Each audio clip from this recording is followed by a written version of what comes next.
Varicose veins కి సరైన చికిత్స కోసం సంప్రదించండి ఎవిస్ హాస్పిటల్. అంతే సులువుగా శివుణ్ణి మనం లయం చేసుకోవచ్చు, మనం వశం చేసుకోవచ్చు.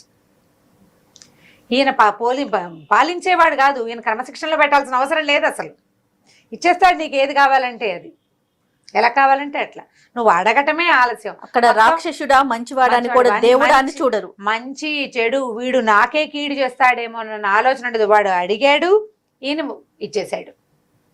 మనం ఎన్ని కథలు వింటామో అంటున్నా, ఎన్ని రకాలవి.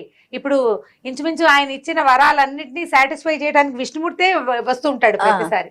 ఆయన ఇచ్చిన ప్రతి వరాన్ని డిస్ప్లే, అంటే ఆయన ప్లీజ్ చేయడానికి వరం ఇచ్చేస్తాడు, ప్లీజ్ అయిపోయి వరం ఇస్తాడు, దాన్ని డిస్ప్లేస్ చేయడానికి విష్ణుమూర్తే వస్తుంటాడు.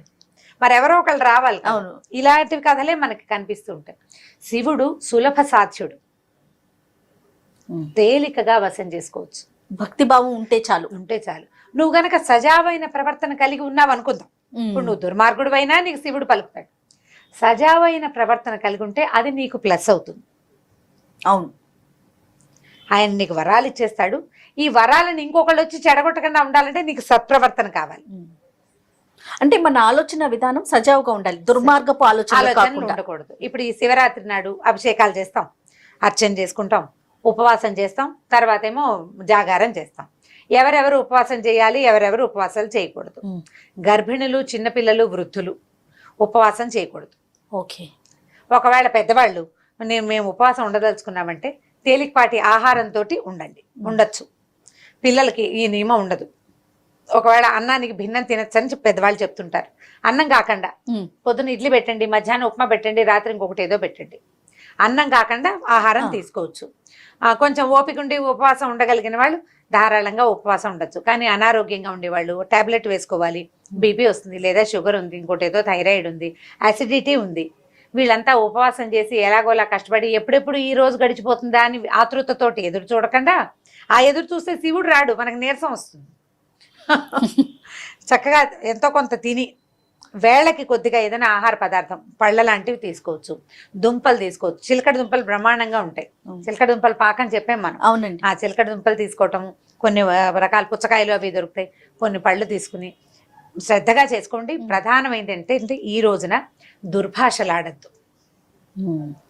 వీటిని కంట్రోల్ చేసుకోవాలి. మెయిన్ పాయింట్, నా పాయింట్ అయితే ఇదే చేయాలి.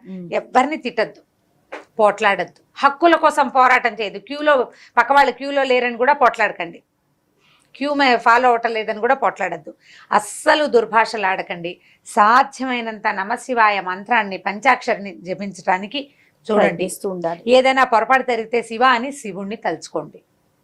మీరు ఎంత ఎక్కువ శివుడితోటి మమేకంగా ఉంటారో భగవంతుడి కరుణా కటాక్షాలు అంత ఎక్కువగా మన మీదకి వస్తాయి. దాంట్లో భాగంగానే మన ఉపవాసంతో పాటు నోటికి కూడా ఉపవాసం, అంటే ఆహారానికే కాదు మాటలకి కూడా. ఏదైనా కార్తీక పురాణం లాంటివి చదువుకోవటం, మాఘ పురాణం చదువుకోవటం, శివ సంబంధమైనది ఏదైనా చూడటం, లింగోద్భవ కాలం దాకా మెలకుగా ఉండి తర్వాత పడుకోవచ్చు అన్న నియమం కూడా కొంతమంది చెప్తారు. పెద్దవాళ్ళు ఉండలేకపోతారు. ఈ 1-2కి పూజలు అయిపోతాయి. మఠాల్లో, దేవాలయాల్లో, మనం ఇళ్లలో చేసుకున్న లింగోద్భవ కాలం రాత్రి కదా, అది అయిపోయిన తర్వాత కావాలంటే నిద్రపోవచ్చు. తెల్లవారుజామున అంటే 2:30-3 గంటలకి. ఓపిక లేని వాళ్ళు నిద్రపోండి. చేయగలిగిన వాళ్ళు ధారాళంగా చేయండి. ప్రధానంగా మానాల్సింది దుర్భాషలు, నోటి నుంచి తప్పుడు మాటలు రాకుండా ఉండటం, బూతులు ఆడకుండా ఉండటం, పోట్లాడకుండా ఉండటం. సాధ్యమైనంత డబ్బు, జీవితాలు, వాటి మీద ఆసక్తిని తగ్గించుకోండి. ఈ ఒక రోజుకి ఇవాళ చేసింది జీవితకాలం ఫలితాన్ని ఇస్తుందని చెప్తారు పెద్దవాళ్ళు. కాబట్టి ఈ కొన్ని గంటల పాటు మనం పొద్దున ఏదో ఆఫీస్కి వెళ్ళిపోతాం అనుకోండి, ఆఫీస్కి వెళ్ళిపోతే వాళ్ళు వెళ్ళిపోతారు. సాయంకాలం వచ్చాక ఏదో శివార్చన చేసుకుంటాం. పొద్దున చేయొచ్చు, సాయంకాలం చేయొచ్చు, ప్రదోష వేళ అంటే చంద్రోదయం అయినప్పుడు, రాత్రి కూడా అర్చన చేసుకోవచ్చు. ఈ 3 కాలాల్లో ఎప్పుడు కుదిరితే అప్పుడు వీలైతే ఒక శివాలయ దర్శనం. శివాలయంలో బాగా రష్గా ఉంది, బయట నుంచి లోపల ధ్వజస్తంభాన్ని చూసి దండం పెట్టండి, అది కూడా దేవాలయ దర్శనంతో సమానమే. అయితే ఈ దర్శనం ఎలా అంటే, మనం రోడ్డు మీద వెళ్తాం అని ఇలా వెళ్తారు, కొంతమంది ముద్దు కూడా పెడుతుంటారు, స్వయం కిస్ ఇస్తారు శివుడికి. కిస్ ఇవ్వకుండా చెప్పులు విప్పేసి శివాలయానికి ఎదురుగుండా తిరిగి దాన్ని నమస్కరించండి. ఇది పూర్తిగా దర్శనం చేసిన ఫలితాన్ని ఇస్తుంది. శివుడికి ఫ్లయింగ్ కిస్లు అవి ఇవ్వకుండా ఇలా చేయండి. చెప్పులు మాత్రం విప్పాలి.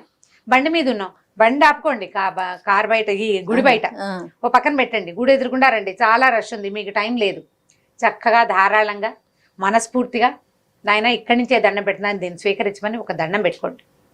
ఆ రోజుకి అది చాలు. వీలైతే శివాలయంలో దీపారాధన చేసుకోవటం, సాయంకాలం వేళ దీపం పెట్టుకోవటం, ఇక మీరు ఏం చేసినా ప్లస్లే అవన్నీ. సరే, ఆరోగ్యవంతులైతే ఎలాంటి నియమాలు పాటించాల్సి ఉంటుంది అంటారు రమ్మగారు? అంటే పూర్తిగా రాత్రంతా జాగారం చేసి మళ్ళీ మరుసటి రోజు ఏంటి? మరుసటి రోజు ఇక పడుకోకూడదు, పగలంతా కూడా నిద్రపోకూడదు. పగలు నిద్రపోతే జాగారం చేసిన ఫలితం ఉండదు. అవును అంటారు. పగలు నిద్రపోకూడదు. ఆరోగ్యవంతులైతే కొంచెం వీలైనంత ద్రవ పదార్థాల మీద ఉండండి ఆ పగలంతా కూడా. పగలు మరుసటి రోజు, ఈ రోజు శివరాత్రి రోజు, శివరాత్రి మర్నాడు పొద్దున భోజనం చేసేయచ్చు, భోజనానికి ఇబ్బంది ఏం లేదు. కానీ మీరు హెవీగా తింటే నిద్ర వస్తుంది. శివరాత్రి నాడు తేలికపాటి ఆహారం, ఏదైనా పొద్దున ఉప్మా చేసుకుని తిని రాత్రికి ఏమి తినకుండా ఉండేది ఒకటి. మా ఒరిస్సా తోడుకోడలో కావడం మా తోడుకోడలు ఒరియా అమ్మాయి, తనైతే నీళ్ళల్లో వాళ్ళు తేనెను నెయ్యి కలుపుకుని తీసుకుంటారు, నీరసం రాదన్నట. అక్కడంతా అలాగే తీసుకుంటారని చెప్తుంది. పంచామృతాలు, స్వామివారికి అభిషేకం చేసిన పంచామృతాలు తీసుకోవచ్చు, కొబ్బరి నీళ్ళు లాంటివి తీసుకోవచ్చు.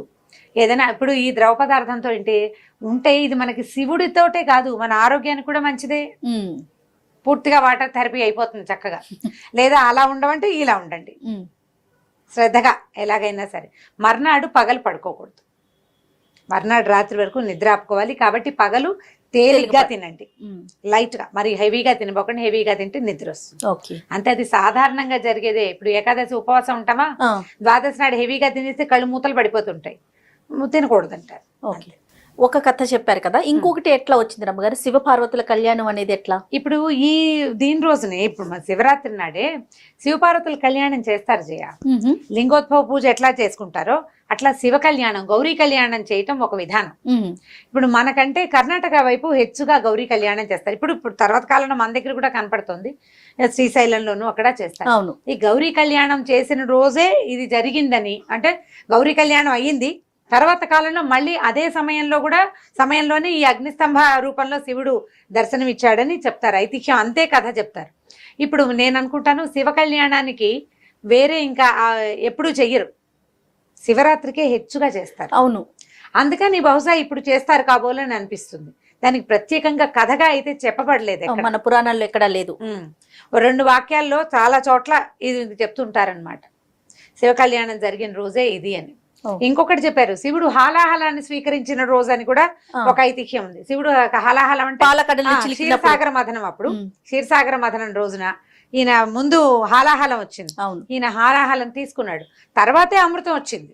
ఈ రెండిటికి చాలా రోజులు గ్యాప్ ఏం లేదు, గంటలే గ్యాప్ ఉంది. హాలాహలం తీసుకున్నప్పుడే ఆ రోజునే ఈ శివరాత్రిగా చేస్తారని ఒక ఇది చెప్తుంటారు. కాకపోతే అదేమి నియమంగా పూర్తిగా నమ్మడానికి వీల్లేదు. ఎక్కడెక్కడైతే ఇప్పుడు ఎలా ఉంటుందంటే కొన్ని పురాణాల్లో చిన్న పాఠ భేదాలతో తేడా ఉంటుంది.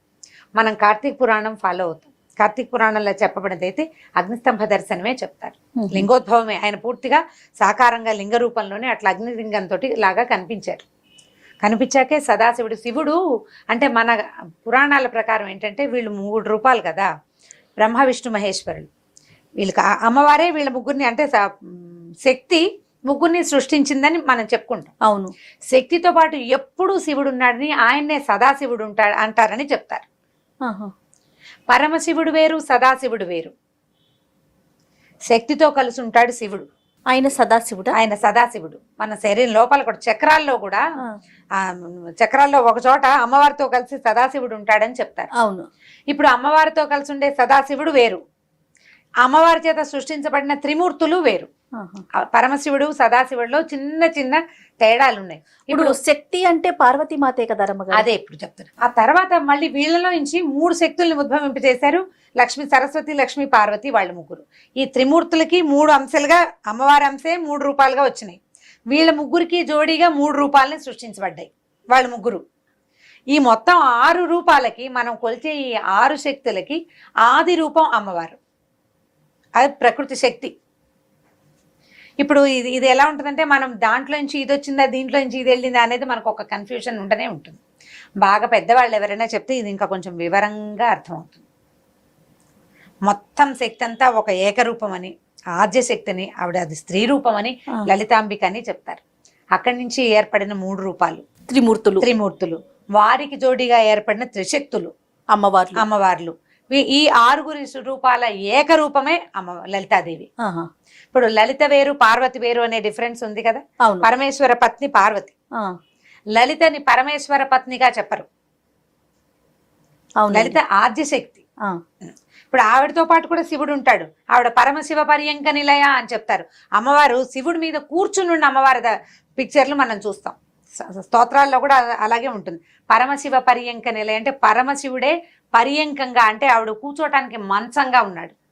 శివాకారే మంచే అని చెప్తారు శ్లోకంలో కూడా. ఈ శివాకారంలో ఈ శివుడే ఆవిడకి మంచంగా ఉన్నాడు అని. సదాశివుడు ఎప్పుడు అమ్మవారితో ఉంటాడు. పరమశివుడు అంశే. వీళ్ళ ముగ్గురికి 3 లోకాలు, సత్యలోకముని, తర్వాత ఏమో కైలాసం అని, తర్వాత విష్ణులోకం అని 3 లోకాలు, వైకుంఠం. ఎవరి లోకాలు వాళ్ళకి సెపరేట్ గా ఏర్పరిచారు. వీళ్ళు ముగ్గురు ఈ సృష్టిని మొత్తం చక్కగా నడిపిస్తారు. ఈ ముగ్గురికి ఆది రూపం అమ్మవారు.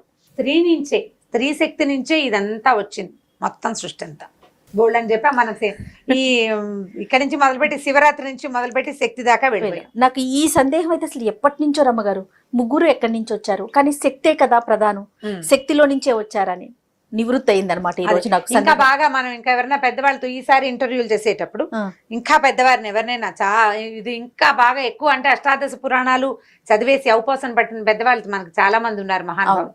వాళ్ళలో ఎవరో ఒకరితోటి ఇంటర్వ్యూ చేసినప్పుడు ఈ పాయింట్ ఖచ్చితంగా కనుక్కుని నీ సందేహం, నాకు ఒక చిన్న సందేహాలు, నాకు కొంత మటుకు తెలుసు, నాకు కూడా సందేహం ఉంటుంది, ప్రేక్షకుల సందేహాలు కూడా నివృత్తి చేసుకోవచ్చు.